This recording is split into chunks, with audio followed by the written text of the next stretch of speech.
It's time for another musical interlude. Let's get started. Talking with people with music in their genes, their blood, and in their soul. You are watching Musical Interlude.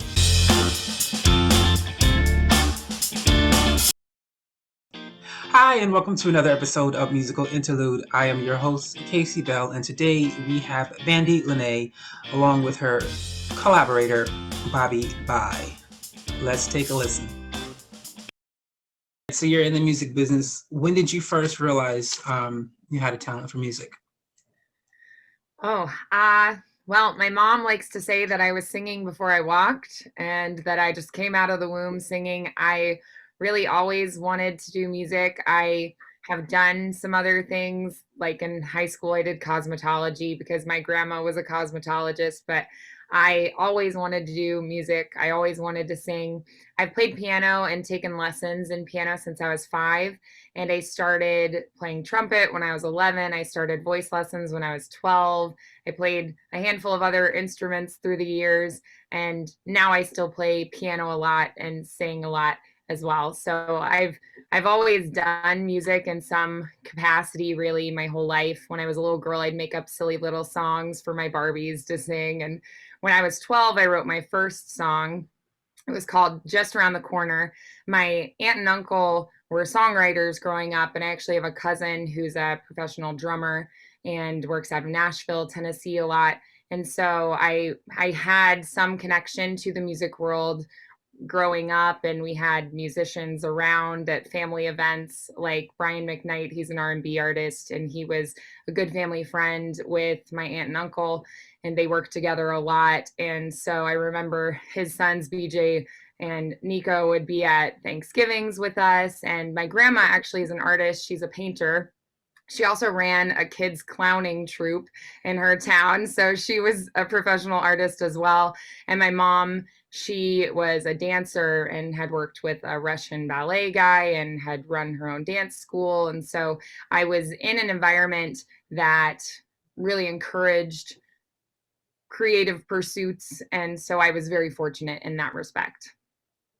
So then I can't really ask you the next question because I usually, the next question I ask people is, what gave you the courage to get into the music business? Because I know arts as a whole is not, for whatever reason, still isn't always accepted. And so they say, oh, get a real job. That's a hobby. And then there are people who are sometimes encouraged, but the fear of failure, the fear of whatever, they're too scared. But you obviously, there was nothing else in your environment other than the arts, so there was probably nothing else. Did you ever think of doing That's anything not else, or was necessarily this it? true. My dad's an engineer. My older sister is a doctor. My younger sister is an accountant, and my brother's a computer programmer. So we have actually a lot of different things in the family, but I was fortunate to have a few connections in the music world. And actually, starting out, I didn't do what any of my family members were doing. I started by pursuing classical music first, and then I branched out into musical theater after that. So my degrees are actually in musical theater and in classical vocal performance, so more opera, oratorio, that kind of thing. And so I didn't actually start really pursuing more contemporary styles until after I had finished grad school, at least a couple years afterwards. So it actually was an interesting journey getting to here. And I've done other things too. I think probably every artist at some point has to do something else. So I've been a lifeguard. I worked at a grocery store. I've worked retail. I've worked in a salon doing hair and makeup type of stuff. So I've done a lot of different things, but I'm very fortunate that at this point, all I do is arts related. Even in this COVID stretch, I've been able to support myself doing the arts. I've done church music and done productions, singer songwriter stuff. I've written songs for other people, had commissioned songs. I've helped students, like music students, write songs themselves. And so I've been very, very blessed to, for the last several years, get to make a living exclusively off of music. So it took a little while to get there, but I'm very blessed in that way. Vandi is not happy doing anything but music. It's so true. She, I mean, she is just, it doesn't matter what style. It's kind of like Linda Ronstadt. They told her, don't go do opera, and then she did it anyway. But Vandi just, if she meets an artist, she's like, oh, I want to work with them. And her first song, Ramblin' Man, she designed specifically because there was a guitarist who she just thinks is amazing. And so she wanted to do something with that musician. So Vandi just Philip Logan, he's amazing. So it just, she loves different artists. She loves different styles. She's not afraid to do a little rap, even though she's like, okay, yeah, I didn't, I don't know it so well, but she's like, I'll try. And she just loves different. Like, she was in gospel choir. We actually were in gospel choir together out in Berkeley, at Los Medanos, California, and then in Alabama. There's a gospel choir down there. Jacksonville. Yeah, in Jacksonville. And so I don't know, we've been in gospel choir together, and just loved it. And so, I mean, they're just, even though, it's like any style she finds. She was in a jazz band. And I just had a jazz gig yesterday, actually, for the Swish series. It's music. Well, it's an art series, I guess, that the city of Indianapolis is putting on for their NCAA tournament. They're hosting in Indianapolis. So I got to do a jazz gig. It was my first live jazz gig in over a year due to COVID. So that was pretty fun. It was outdoors at a park right off Mass Ave. So that was fun. That was a really fun experience. So Vandi just, it's like any style. She's like, oh, I like that. Let's try that. Or she hears a new artist and really enjoys what they do. And she says, I'll write a song to that, and incorporate them. It might not be the thing I'm most skilled at, but I love exploring all different styles. So would you say you didn't have any fears as far as starting your businesses? Like, because like I said, like most people, when you hear all of the negative side of the music business, a lot of people choose not to do it or they're afraid. So did you just do it without any problem, or were there some hesitations? Well, I think for me, I always knew that I just was a singer. So one of my favorite movies is Sister Act 2. And I really love the moment where Lauryn Hill's character and Whoopi Goldberg's character, they're talking about the book by, I can't remember, the poet. This poet wrote a book, and I've read it, and now I'm blanking on it. But Whoopi Goldberg basically tells her that what he says in the book to this writer, this young writer who writes to him, is, how do I know if I'm really a writer? And she says, he responded by saying, if there is stuff in you to write, then you're a writer. Nobody can tell you if you're a writer. You just know it in yourself. And she tells Lauryn Hill's character, she says, if it is in you to sing, then you sing whatever is in you to sing. If you feel that in you, then you're a singer. I actually, when I first started doing jazz, I had wandered into the Jazz Kitchen in Broad Ripple in Indianapolis. And they have a jam session there where they try to cultivate young artists. And I was very unsure of myself because I didn't have a lot of exposure to jazz at the time. And I was in the bathroom washing my hands, and this older jazz singer, she came in there and she asked me if I was a singer too. And she said, you just look like a singer. And so we were talking. I said, oh, well, I really do more classical music and musical theater. And she said, oh, honey, singing is singing. And so whenever I would get nervous about singing jazz, I just would think of her saying that in the bathroom while we're washing our hands, saying, oh, honey, singing is singing.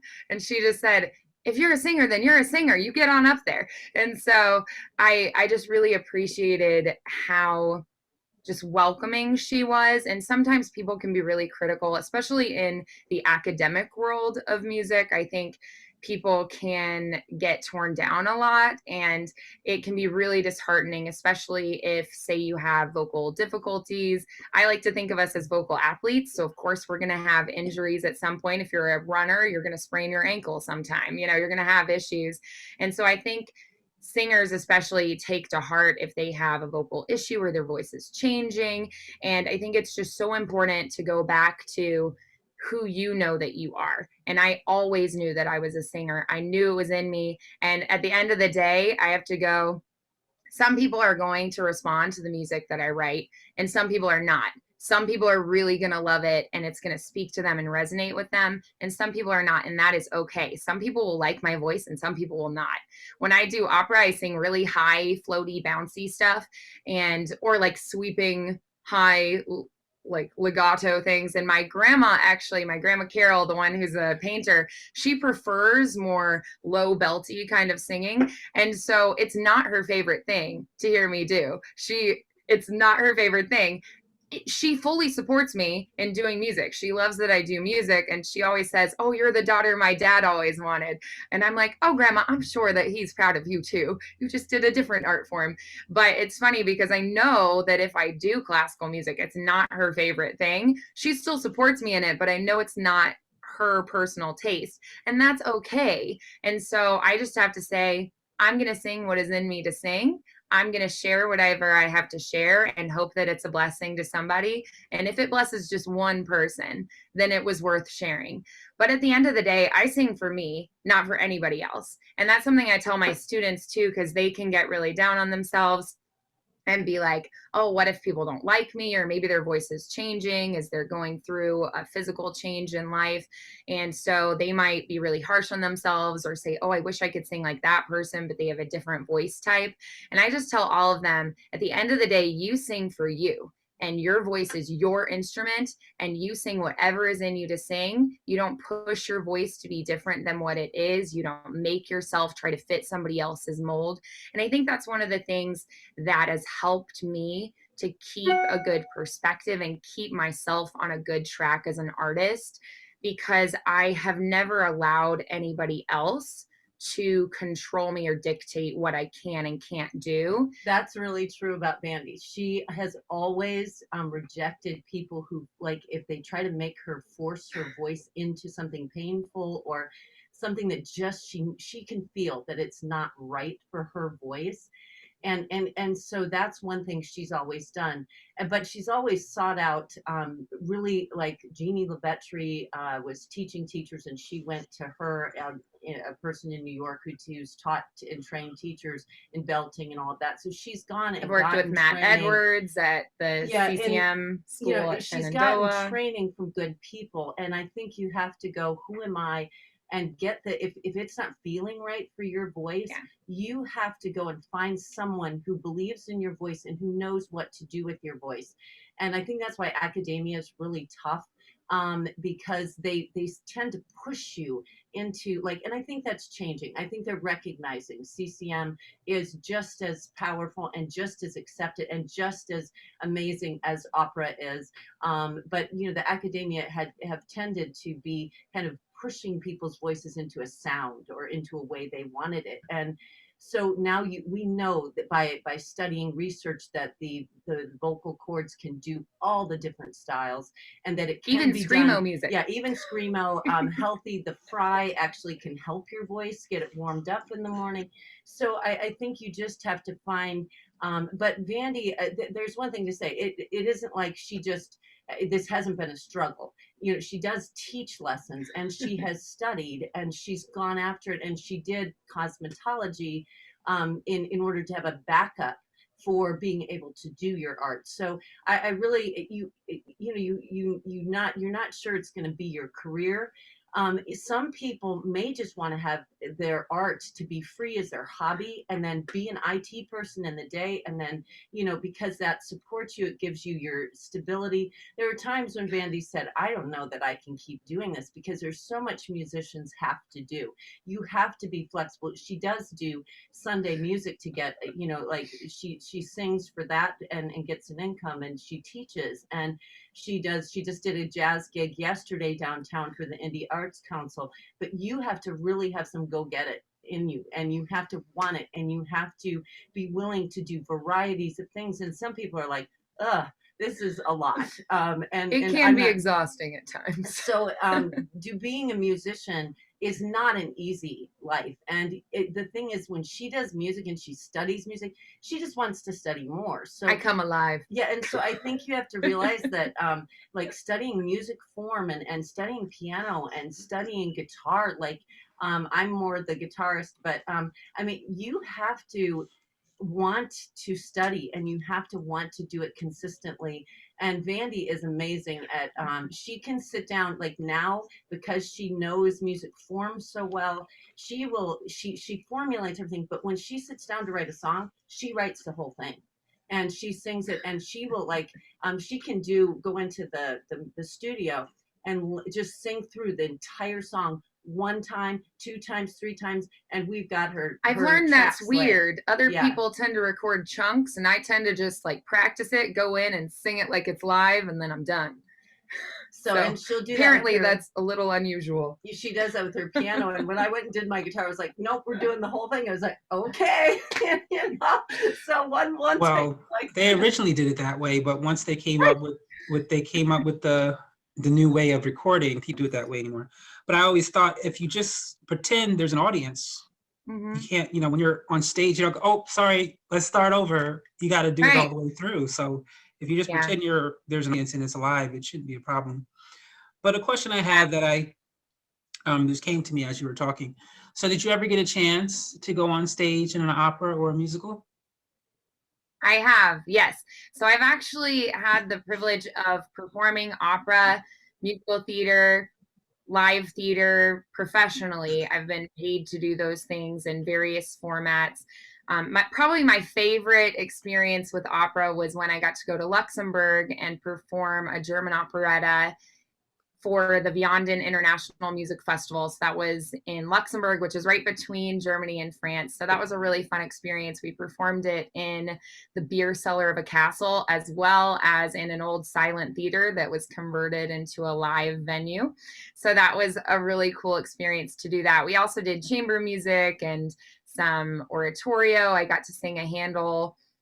It was Gloria, Handel Gloria. It was unpublished. Someone had found the transcripts at Cambridge, and so it's unpublished. So most people don't know that particular piece. So it was a really fun challenge to learn something that no one's ever recorded, and it was pretty unknown. So that was a really cool experience to do that. I've worked with Indianapolis Opera a couple of times here where I'm located at this time.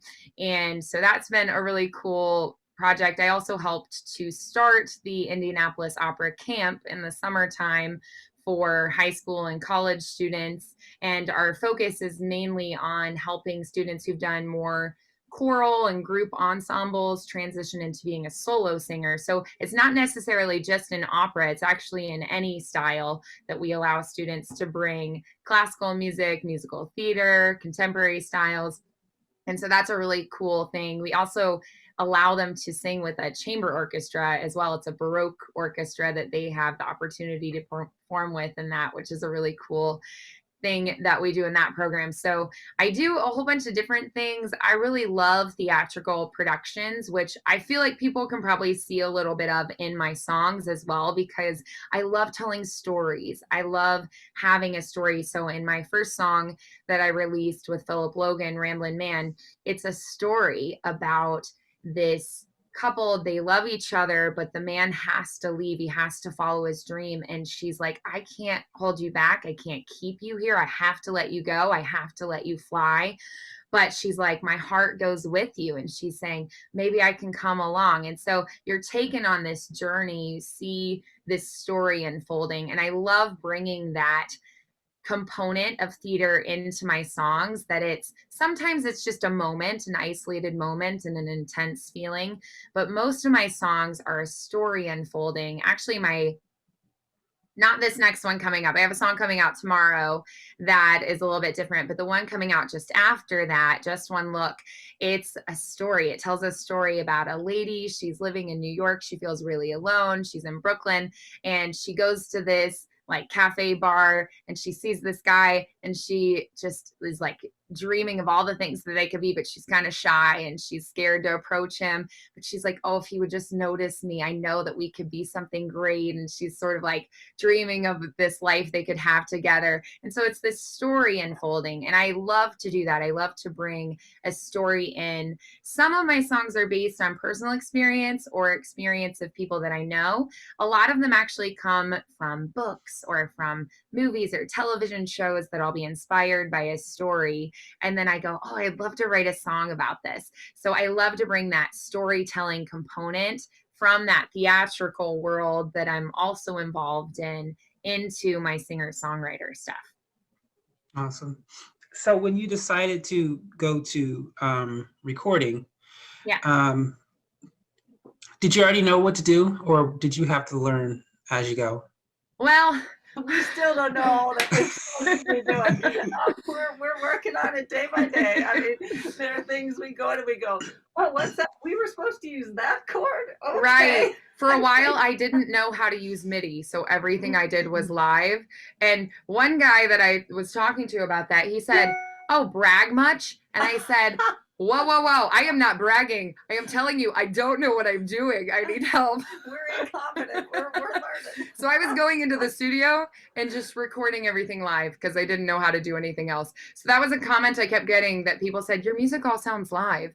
And I said, oh, really? What do you mean? And I didn't understand because they were referring to MIDI, and I didn't understand like quantizing. People were like, you're not like right exactly together. And I was like, what is quantizing? And so I had to learn. I didn't know. I took one class in school called electronic music, but it was more about the history of recording. I had to actually work with tape, like splicing the tape and making tape loops, actual tape, and working with an ARP and a Moog and all these historical machinery. So what the Beatles were using, I was learning all of that, or doing reverb the way Elvis did it, where he'd like mic a speaker and run it back through. So I was learning all these old techniques. So I understand what the DAW software does because I did it physically with hardware. But then going into the DAW and doing it myself and understanding how to set up a more modern studio was a very foreign idea to me. Yeah, mics and lines, and it's got to have phantom power, and we're learning. So I was much more a live performer as my focus previously. So this has been a transition for sure. And I think that people, though, I have music actually set up to release all through this year. So I have an album coming out in May on the 23rd. And then I'm going to have actually a remix album, which is going to be better quality recording, I think. And then I have 3 at this point Christmas songs that I've recorded that are set to release in November, leading up into the holiday season. So I think people are going to see that my production quality will greatly improve as we go through the year because I'm learning. I think that's amazing because every artist I've spoken to, I've asked that question. And even the person whose parents were recording artists, I said, well, did they help you? They said, no, we had to figure it out everything on our own. So it just shows success is not knowing something. It's just getting started and figuring it all out as you go. And Vandi is the best at that. That is the thing she does. Dive in. I'm like, I got to figure it out. I got to figure it out. And she's just like, I don't know. I don't care. This is what I want to do. And I think that as an artist, you really have to have some of that in you of, like, got to be bold. Like the thing is, she went into the jazz kitchen. And, I'm like, I don't know when to come in and all this stuff. And she just is like, I'm getting up there anyway, and just. Actually, yesterday at the gig, I missed my entrance one time. And then the drummer was like, no, we came in at the bridge. And I was like, oh, so then I had to like jump to a different line and fix it. So that's one of the beautiful things about jazz. It's like anything can happen. It's really funny because I have a friend who's a producer and a composer and arranger. And he does conducting too. And he said to me when I first was starting, he was like, oh man, I am impressed by your bravery. He was like, if I were you, I would take that down. And I was like, why? And he was like, because you're so much better than this. And people are going to think this is all you can do. And he was like, I know you. I have heard you live. You are so much better than this. And I was like, but this is the best I could do in recording at this time. And as I get better, people will see my growth and go on that journey with me. And I was like, I think it's great. My students are going to see we all start somewhere. And, my fans are going to take that journey with me as I grow. And I was like, it's okay. This is where I'm starting. And we're going to see my progress over time. And he was like, ooh, I would not do it. He was like, and then actually Philip, the guy that produced Ramblin' Man and played guitar on that, he kind of said the same thing. He said, yikes. He said, I mean, I had some, beginning production level things. And he's like, but I did not share them with the world. He's like, I waited till I was pretty good. But I think, you know, the thing is, I have never really been someone that wanted to hide things. I'm very open, and I'm okay with people knowing that I'm human and I have failures and that I have to start somewhere and grow. I'm not just there. I haven't just arrived in the moment at that time. But then again, I have another friend who I performed with the Indianapolis Symphony the Christmas before COVID lockdown started. Frankie Marino, he's like a Vegas performer. And I sent him my recording and he said, I really like the song. He was like, you have such a great voice. And he was like, Vandi, he was like, if you feel something and you just are honest in your songs, they're going to be good. And he was like, I think you should just record them. You should just go for it. Just do what you can do. And he was like, just dive in. You're going to find a great fan base. You're going to find the people that, you know, relate to your music. And he was like, I love the song. He was like, go for it. Just do it. And so, you know, I have had a couple people that were like, ooh, you are brave and your production quality is not there yet. But then I've also had people who said, you know what? It's much worse than that. Go they for say, it. It's terrible. Yeah. Yeah. My friends who are like producers, they're like, this is not good. You know, we just look at it as a journey, and that life is a journey, and we're discovering. Nobody knows the answers, and life isn't about knowing the answers. It's about the journey of discovering them. And so that's why I think you have to really like what you do. And the reason Vandi does this, and I guess the reason I keep doing it, is because we really love doing it. And we love the stories. We love the being creating something and being involved with other artists. And I love learning. So And I'm okay with, you know, everybody. Like Michael Jordan, he said the reason I made more shots than anybody else is because I failed more than anybody else. I missed more shots than anybody else. And so I figure in order to succeed, I have to stumble along. You know, I have to trip up sometimes. I have to take the wrong path sometimes and then loop back and go the other way. So, you know, for me, I have to spend my time doing something. I might as well spend that time learning something and creating something and sharing it with the world. So yeah, I mean, nothing in life is easy, and whatever field you go into, you know, school doesn't teach you all that there are no answers. They try to tell you there's an answer to everything. Well, most of it, everything is a new problem, and we need to design the answer for the individuals who are involved. So every problem has to have a unique answer and a unique solution to those people who are involved in it, and to those people who are creating it. And if you're with other people collaborating, if you can do that, you'll come up with something that you never thought of at all. So I think that's the really cool part about being an artist, or being with, you know, taking the risk of jumping in and going, I don't know how to do this, but man, I love their sound. Let's try that with them. And, you know, I think in life, you have to be willing to go, I may fail, and go, all right, that's okay. We'll get up again and try again. I love collaboration. I love connecting with people who do different things than me and saying, well, what are your strengths and what are my strengths? And let's bring those together and let's see what we can make happen.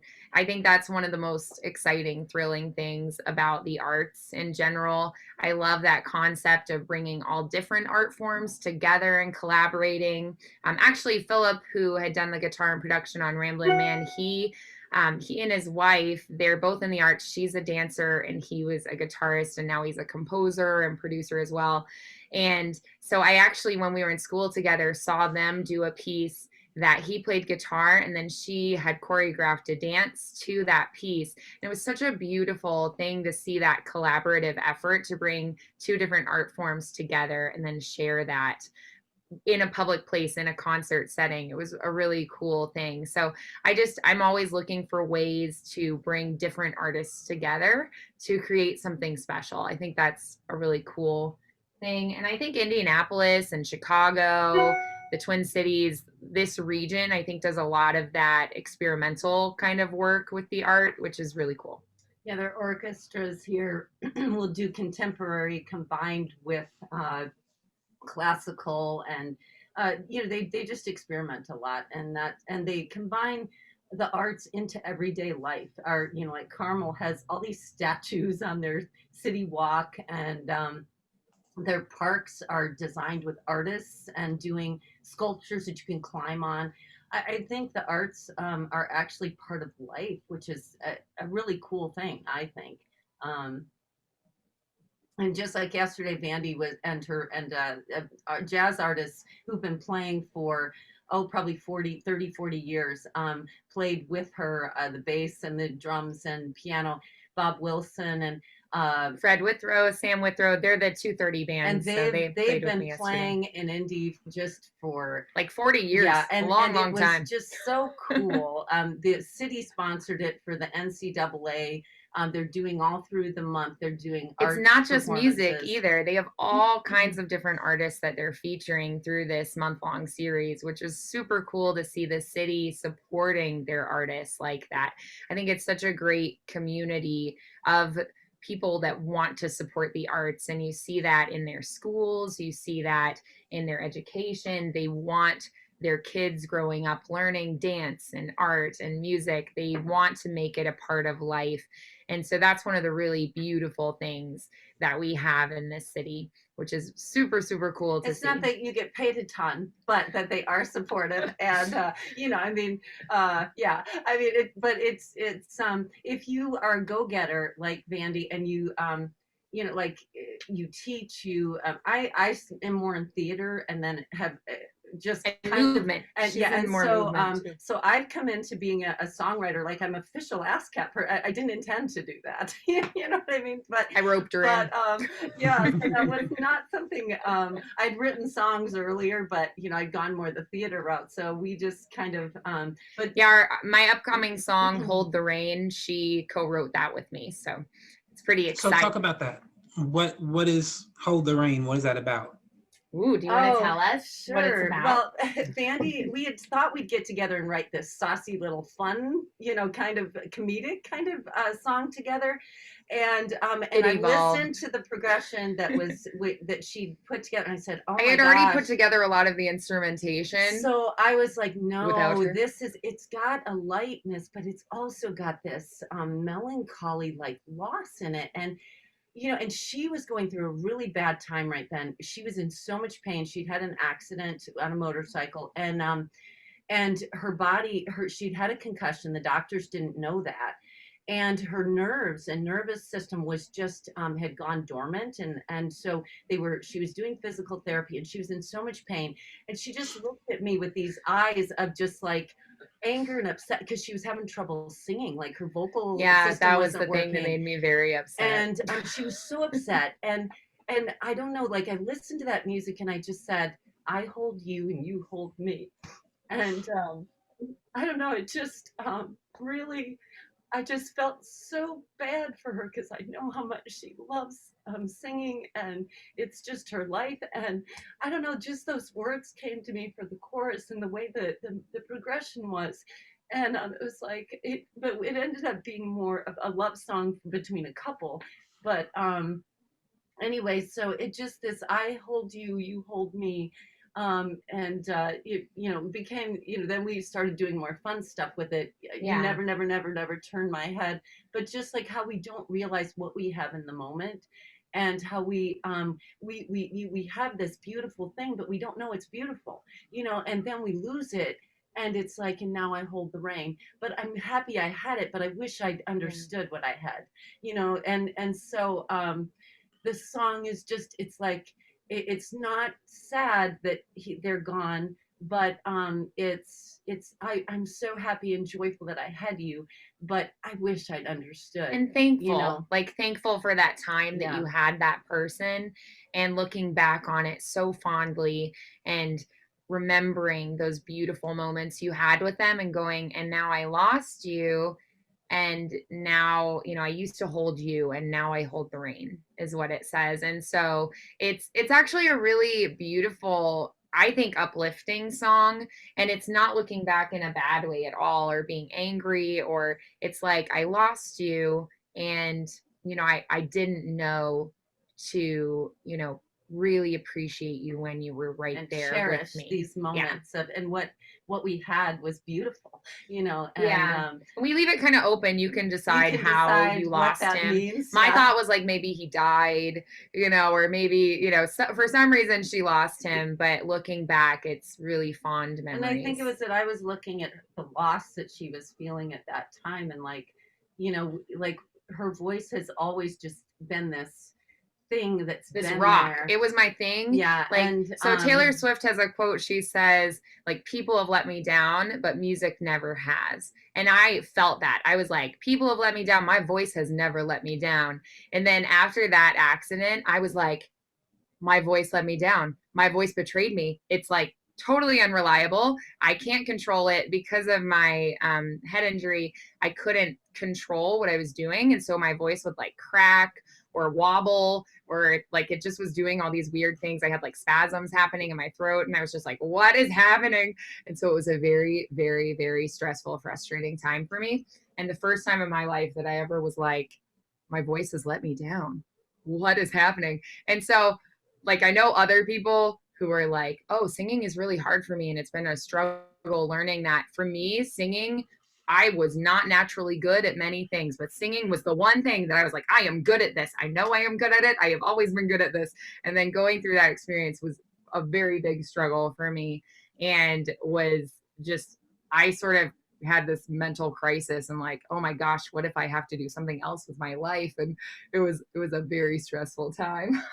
But yeah, so that song kind of came out of that. And I guess if you put it in those terms, it's like my great love then at that moment was like my voice. And I was like, and I lost you. And now I just told the rain, and I'm so sad to have lost this beautiful thing. I guess you could interpret it that way. But we made it more about a relationship because people will be able to relate more to that. Yeah. I mean, it was a really, like, just this heavy, like, I don't know, just that moment of, you know, both of us realizing, wow, life is fragile. You know, life. I was trying to write a funny comedic song, and I guess I just didn't have it in me at that moment. At that moment, it could not happen. Life was too heavy. I mean, you know, and Vandi still, you know, is recovering from, you know, that accident, and still does some physical therapy, and is still, you know, like, you know, sometimes her voice will, like, she has recorded some songs. She said, I know this isn't up to par. My voice is, you know, because of the accident and stuff. I listen to it and I go, oh, you know, that was like a painful voice day, and I pushed through it. And that's, you know? Yeah, she doesn't have those days. I have, but you know, I mean. Yeah. So some of the recordings I have out, I listen to, and I'm like, oh, this was not a good voice day for me. I remember the day in the studio, and I'm just like, oh, that was tough. But it's really interesting. I think it'll be interesting too, looking back, that it'll probably surprise people that these first recordings I had put out were actually recorded at a time when it was probably the hardest time in my whole life for me to sing. And I just was like, you know, I'm not going to let this accident or coronavirus or anything else stop me from doing the thing I love, which is to create music and to keep singing no matter what, even when it's difficult. I was like, I'm going to do my voice therapy and my physical therapy, and I'm going to sing, and I'm going to work through this. And, you know, my body and I are going to get through this together. And I was too stubborn to lose my greatest love, which is my voice. I really look at it as a relationship that you wake up every day and you go, hey, voice, how you doing today? And wherever it's at, you know, you work with it. And it's a journey that you take with your voice, because your body changes through life too. So your voice is going to change in some ways. And then I also, you know, had things like that injury when I was in grad school. I had a tonsillectomy because I had strep 8 times in 6 months. So I just like kept my tonsils were just reinfecting me. And so I actually had to do voice therapy then to make sure I didn't have any scar tissue buildup. And so it's been an interesting journey. It hasn't been all easy or like all roses. I think a lot of people probably look from the outside, and I try to put on a brave face. Like, I try to be like as positive as I can be. But I think a lot of people then don't see the whole story. We all have our struggles. We all have our difficult moments. My sisters, actually, both of them, they were like, you have too many sad songs. And I was like, well, I write whatever there is in me to write in that moment. then I was like, I think the world has a lot of hard things in it. But I think another component that people are going to see in my music is that there's usually hope mixed in. So this last song I just released, I Don't Believe, it says, I don't believe in love. And I actually wrote it about an abusive relationship I had several years back. And so it's about how I felt coming out of that relationship, looking at it and going, I can't believe in love. I say, I don't believe in love, but it changes. And I say, I can't believe in love when I just watched you leave, when this just happened, when this happened. And so in that moment, I couldn't believe in love anymore. But my next song that comes out tomorrow, actually, I Keep on Moving. I think so much. Great. It's great. It's really fun. And actually, I feel like the recording quality on that one is a little bit better already. It's like already going to be better there. And it actually was inspired by my grandpa, who he always says, keep paddling the canoe. That's what he says. And so I say in the song, I keep on moving. I keep on walking. I take another step every day in the sun and in the rain. And I just say, no matter what happens, I'm going to keep doing what I know to do. I'm going to keep paddling the canoe, like my grandpa says, and I'm going to keep, just inching slower, like even if it's slowly, even if it's like I take a little baby step towards my goals, I'm going to keep on going forward. I'm going to move forward no matter what happens. I keep moving. And so I think that's something people are going to see in my music, that maybe I've been through some hard things. Maybe I have experienced difficulties. Maybe people in my life are experiencing difficulties. Somebody I really, really love has stage 4 cancer right now. And it's a hard, hard thing. And so, I think every single person, they go through difficult things. But in spite of that, I have to keep hoping, and I have to keep following my dreams, and I have to keep pouring myself into my work, because I have to have it. It's who I am. And for me, singing is like breathing. I cannot go a day without singing. I have a student who's like that too. And right now I actually told her she needs to rest her voice because she's been having acid reflux issues. And I was like, your voice needs you to take care of it right now. So I have her doing like a food journal and resting her voice more and using a humidifier when she sleeps and different things to try to help with that. And she's just like, it's agonizing. I just want to sing all day, every day. And I'm like, I understand. I am the same way. I feel that. I totally get it. But sometimes, we have to make sacrifices to take care of our instrument too. And so, I think all of us can relate to that feeling of life is difficult. It has those hard things. And yet we keep making choices to move forward. Yeah, there's always a crisis in life. There's always something to get you off track. So I just keep remembering when they said, you know what? You fell off the horse, get back on. I mean, someone said that in a book that I read, and I was like, okay, you're right. I fell off the horse. I haven't been doing my guitar for 3 days. All right, just get back on schedule. It's like you just, you gotta go, do I want to do this? What's my goal? I love playing, songs on Vandi's recordings and, with other people. And so I'm like, okay, I need to get better. And do I like doing it? Once I start, I love doing it. So I think it's the mentality of, I got to keep getting back on the horse. I got to keep getting back on the horse. And the other thing Vandi talked about, when I play guitar, it's so much, there's not as much stress. Everyone says, oh, singers are divas. Well, I think people need to remember your voice is part of your body.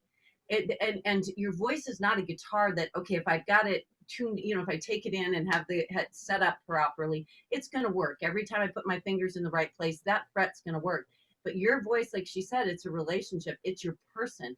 And if you just, your sister has stage 4 cancer, and I mean, like, there are things mentally, emotionally that happen in your body. And, you get something, or you have to have ways of taking care of yourself. And being a singer, you don't get to, like, when she sings with the country band even, or like sometimes you're like, okay, I can't go drinking with you because right. I've got to They think tomorrow. It's so weird. They're like, you never drink at the gigs. And I'm like, Yeah. I can't drink at the gigs. I can't risk hurting my voice. I can't do it. I sing literally every day for my profession. I cannot just not I can't do it. I can't afford to do it. And so Well, 'cause I'm not we, willing to like, risk it. especially if we do At it a gig, especially, I'm yeah. like, I'm singing right now. I can't risk having like some kind of irritant, like I can't risk acid reflux or like dehydration. I'm like, no, I'm going to take care of my and instrument. it's especially like when I sing musical theater, it's a lot more, it's just demanding. And you're doing if you're doing 8 shows, so musical theater, Musical like, theater is if you're so hard. if you're doing a gig, like, okay, so I go to sing country, that, you know what, that's fun, right? And but then and it is for me, it's a little less taxing, but musical theater, I got to be on that game. 8 3-hour shows in 1 week. So, it's intense. Right. So the thing is, if you are, it's like, okay, I can't drink tonight because I got to go do musical theater tomorrow. So the thing is, I think the problem with musicians. So what they do is they drink on Sunday night because they have Monday off. Yeah. So I mean, I'm just saying, like, if you are an artist who is making money and doing your living from being a vocalist, you have to protect your instrument.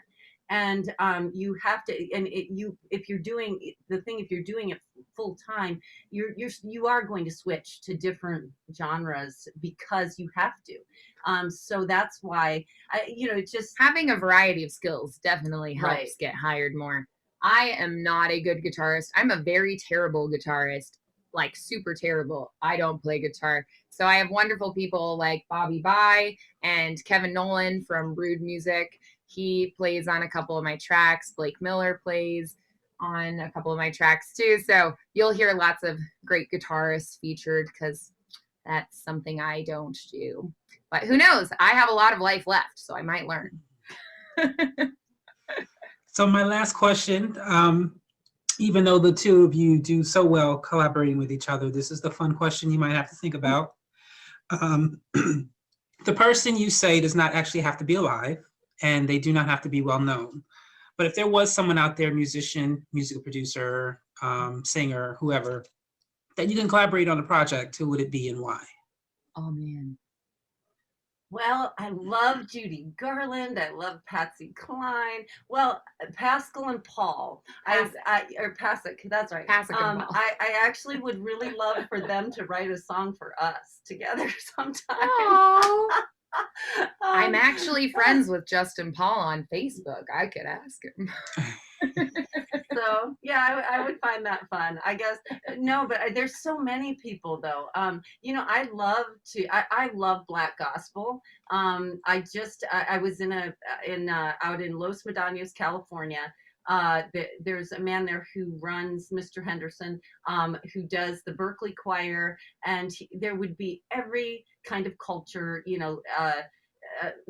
people from Mexico, people from Japan, people from China, like I was from Minnesota, just every culture, and he just brought everybody in, and the music is so alive. So I mean, I really like Black gospel. So someone like Mr. Henderson would, I don't know if he does that, like would write songs with you, but I really, really enjoy Black gospel. So like having a Black gospel choir, and I don't feel that I'm good enough, you know what I mean, like to really incorporate, like, be but I would love to be a part of it, you know what I mean. So Mr. Henderson, if you see this, call up Bobby. I think he's a wonderful person. I think, like just the celebration he does of Black gospel music, and it's for everybody. You know what I mean? Like, I don't know. Maybe I can't say. I don't know. I'm sensitive about saying something that might offend someone, but I love Black gospel music, and love being in his choir. Love the whole environment of it. So I think that would be a really, really cool. Then something, not that I feel that I have the technique of it or the cultural just vivacity of it, or is that how you say it, vivacious? But anyway, I'm not sure I have the right words, but I love doing it, and that would be a really Mariah Carey, and that kind of style with all the dancing and the the background singers and the big choruses. That would be cool. Yeah. I like so many different artists, and I have done a lot of really great collaborative projects with people. Someone that I haven't ever worked with that I would love to work with. Hmm. Oh, you have everyone you I want to know, so many people. Ah, making I her have to pick decide. just one. That's the tricky thing, that I have to pick throw out just a one. bunch of people you 3 or 4? Oh man, I think if I had to pick just one person to collaborate with, maybe I'd pick Miles Davis. I'm in a jazzy mood because I was working on jazz all week. So maybe Miles Davis at this moment today. Tomorrow it might change.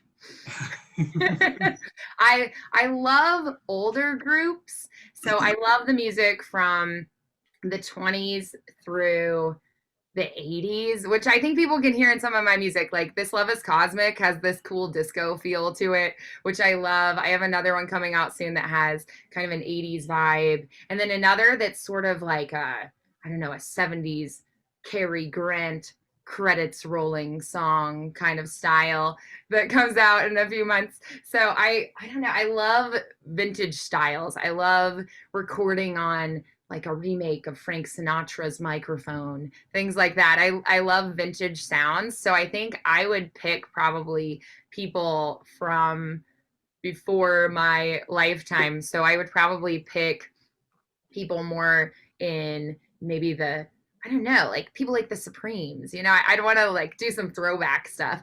So the Mamas and the Papas, I'd probably pick some throwback groups to collaborate with. And yeah, I think that's what I would pick. I would pick more like vintage retro style stuff, some throwback things. I love what Meghan Trainor did with her first album, where it's all just these vintage vibes kind of the whole time. I think that's a really fun aspect, and it's something I really like to do in my music because I grew up listening to things like I had a cassette tape of, it was half Patsy Cline and half Loretta Lynn, and I broke the tape. So I played it over and over. And I grew up listening to music. My dad listened to more like 70s, 80s classic rock kind of stuff, but my mom liked listening to more the earlier times, probably like 60s and before. So I really love vintage sounds. The big jazz bands, Yeah, I love big band and swing. Yeah, big band, I love that swing, style. Yeah. So basically anyone who knows what it's like to record live like you do. Yeah, I love the live sounds. And I think that even as I learn to use MIDI more, I'm probably still going to want to keep some of those live sounds. I'll probably want to make some live albums as well as doing some recordings that are more modern sounding, because I love that genre. I love that time. I love the sound. I love the beauty of a raw human voice that hasn't been corrected. I love the imperfections. I like hearing when they do purposefully a little, pop over their register break, that there's a little bit of maybe some tension or dissonance, or they go a little bit flat in that moment. I like that. I like hearing the real voice, the raw voice that's uncorrected. It's not polished up. I really enjoy that. And so I think that's something that I'm always going to gravitate towards when I listen to music. I'm like, man, if I can get a record of the real person. So give me, Aretha on vinyl. That's such a beautiful sound. So that I think is more what I lean towards. Like I love Sarah Vaughan. I love Sarah Vaughan. Yeah. Oh, we just need to get Etta James, Billie Holiday, all of the yes, like Whitney it's Houston, beautiful, right? I mean, if we could say, these great voices through history by every bit of everything, but singing with them, wow. It would be a dream come true. Somebody who's still alive, I really love Renee Fleming. I wouldn't say her voice is my favorite instrument I've ever heard, but I just love her as an artist. I think she's a gracious human. She has worked so hard. Her research and her preparation of her operatic roles is so impeccable. And if you see interviews, she treats every person she meets like they are a precious treasure. She just treats them like they're so valuable, and she really listens to them. She's a gracious, gracious human. I've had the privilege of hearing her live. I just think, and it's actually, she did an encore and she forgot her words, and she had this cute moment where she was like, oh, I forgot. And she ran over to the piano. She peeked over their shoulder. She ran back and was like, I got it. And then she kept going. And I loved that moment where she forgot her words. It was such a beautiful moment where I went, oh my gosh, I just saw the world's greatest soprano mess up.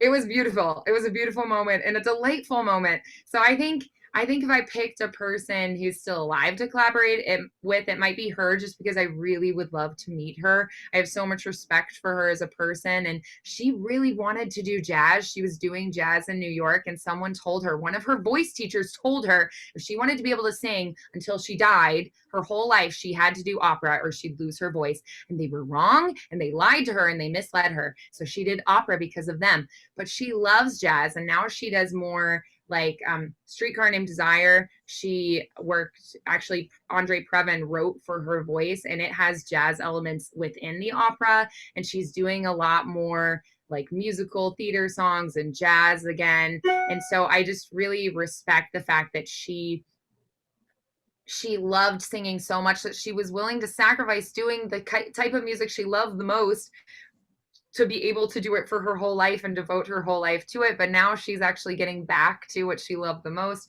So I really respect her as a person and an artist. I love her book, The Inner Voice. She has a couple like things in there that I was like, this is gold. Like she says that every note and every vowel on every note feels a little bit different. And I was like, yes, I had been trying to articulate that for a while, and I just didn't have the words. I got her book right when it came out.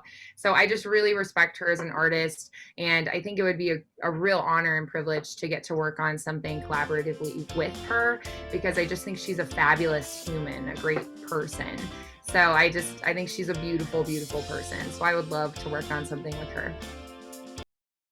I keep on moving, oh, I keep on moving, oh, I keep on moving, oh,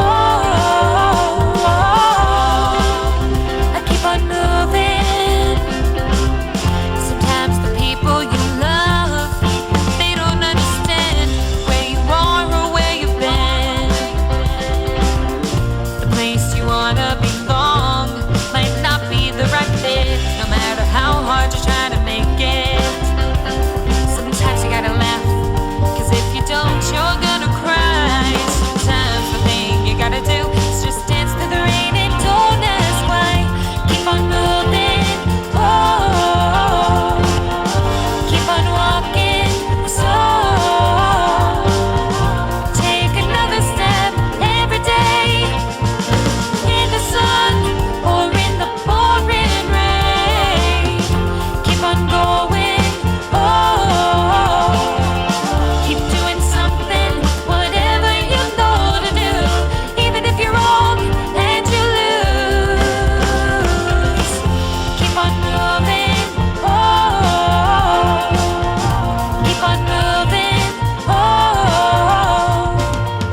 keep on moving, oh,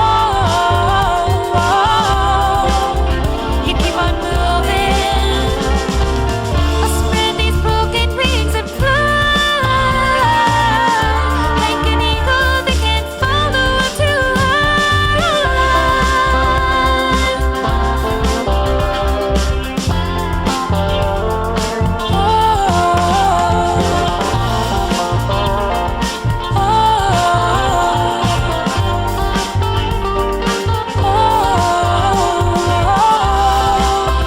I keep on moving, I keep on moving, oh, I keep on walking, so I take another step every day, in the sun or in the pouring rain. I keep on going, oh. That is all the time we have for you today on Musical Interlude. I want to thank our guests, Vandi Lynnae and Bobbi for stopping on by. And to you, the audience, the viewers, for watching. Thank you. Have a great day.